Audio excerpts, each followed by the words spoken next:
कुछ लोग मेरे साथ भी संपर्क में हैं, भारतीय जनता पार्टी के साथ लोग संपर्क में हैं, तो सब लोग सिर्फ मुहूर्त के इंतजार में हैं। जेडीयू की नाव पर सवार होकर के चुनाव की बैतरनी नहीं पार कर सकते हैं। उपेंद्र कुशवाहा ने संजौली में आयोजित कार्यकर्ता सम्मेलन में सीएम नीतीश कुमार पर जमकर भड़ास निकाली। कुशवाहा ने कहा है कि जेडीयू नाम की पार्टी का अस्तित्व समाप्त होने वाला है। दुनिया की कोई भी ताकत अब उसे खत्म होने से नहीं रोक सकती है। निश्चित रूप से हर पार्टी अब चुनाव की तैयारी में लग गई है। अगले साल लोकसभा का चुनाव होना है, लेकिन उसमें भी बहुत समय नहीं है, तो स्वाभाविक रूप से तैयारी हर पार्टी कर रही है और हम भी और हमारे लोग बिहार भर में तैयारी में लगे हुए हैं। तो तैयारी तो है ही चुनाव की। इंडिया के बाद सब बोल रहे हैं शामिल होने के, क्या अरे एनडीए में तो हम लोग शामिल हो ही चुके हैं। बजाबता एनडीए की जो मीटिंग दिल्ली में हुई है उसमें हमारी पार्टी की ओर से हम शामिल रहे हैं। तो एनडीए में आज की तारीख में हमारी पार्टी राष्ट्रीय लोक जनता दल शामिल है, तो यह तो है ही ऑफिशियल अनाउंसमेंट है, हम शामिल हैं।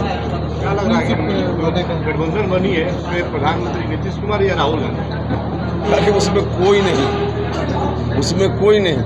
आप देख रहे हैं ना, वहाँ जितनी पार्टी है विपक्ष के गठबंधन में उतने लोग उम्मीदवार हैं और सब लोग होना चाहते हैं। जहाँ तक नीतीश कुमार जी का मामला है तो लालू यादव जी पर उनको बड़ा भरोसा था कि लालू जी उनको आगे बढ़ाएंगे, लेकिन आज जो परिदृश्य दिख रहा है उसके अनुसार लालू जी कहीं से नीतीश जी को बढ़ाने के काम में नहीं लगे हुए हैं। लालू जी तो बार बार चाहे पटना में मीटिंग हो, मुंबई में मीटिंग हो, राहुल गांधी जी की बात करते हैं, राहुल गांधी जी को मजबूत करने की बात करते हैं। तो नीतीश जी तो आज अब तो कहीं से फैक्टर है ही नहीं, एजेंडा है ही नहीं। और सच में लालू जी अपने बेटा को मुख्यमंत्री बनाने के काम में लगे हुए हैं। नीतीश जी को आगे बढ़ाने का काम लालू जी कर ही नहीं सकते। जेडीयू से अलग होने के बाद उपेंद्र कुशवाहा ने शुरुआत में ही ये बात कही थी कि सीएम नीतीश कुमार की पार्टी में टूट होने वाली है।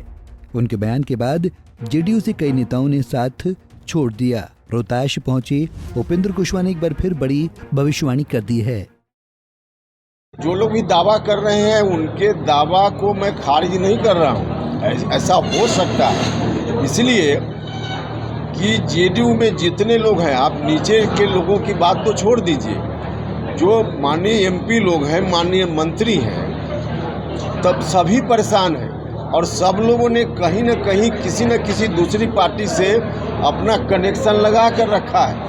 उसमें से कुछ लोग मेरे साथ भी संपर्क में हैं, भारतीय जनता पार्टी के साथ लोग संपर्क में हैं और हो सकता है कुछ लोग आरजेडी के भी संपर्क में हो। तो सब लोग सिर्फ मुहूर्त के इंतजार में हैं, क्योंकि सब लोगों को मालूम है कि जेडीयू की नाव पर सवार होकर के चुनाव की बैतरनी नहीं पार कर सकते हैं। तो इसलिए सब लोगों ने कहीं न कहीं कनेक्शन लगा कर रखा है।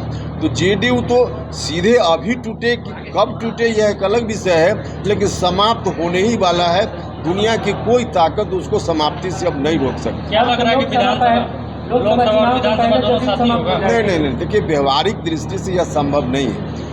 आज अगर करना भी हो तो इसके लिए संविधान में संशोधन करना पड़ेगा और उस तरह का संशोधन इतनी जल्दी संभव नहीं है, व्यवहारिक नहीं है। तो इस दृष्टि से यह सिद्धांत है बहुत अच्छा, कभी हो जाए तो इससे देश को बड़ा फायदा होगा, लेकिन अभी तत्काल इस चुनाव में यह संभव नहीं है। कुशवाहा ने कहा कि जेडीयू के सभी बड़े लीडर मुहूर्त के इंतजार में हैं कि कब जेडीयू की नाव डूबे और सभी लोग उससे कूद कर अपनी अपनी जगह चले जाएं। रोहतास से मिथिलेश कुमार की रिपोर्ट।